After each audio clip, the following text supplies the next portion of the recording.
خبر طالبانو بلخاب کې هغه ځواکونه وژني چې له جګړې ډډه کوي. نور حال را سره په ویډیو کې وګورئ. په سلامونو محرکلیکم سریپل ولایت کې خبري ځای سرچینی وایي چې مولوی مهدی کسان او طالبان ترمن د نخوتو په اړه وایي چې طالبانو هغه ځای ځواکونه چې له جګړې لاس واخلي په ډزو یې وژدي.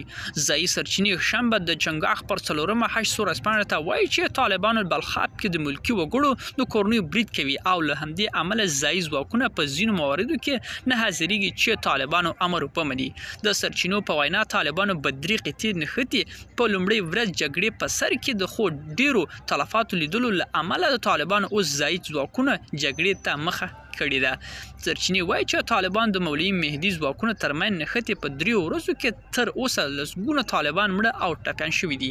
ملګرو دا و زموږ چمتو شوي ویډیو که ستاسو د ویډیو په اړه کوم نظر پیشنهاد لرئ موږ سره په کومنټونو کې شریک کړئ او د لا ښکلو ویډیوګانو لپاره له موږ سره پاتې شئ. تر بیا ښې چارې.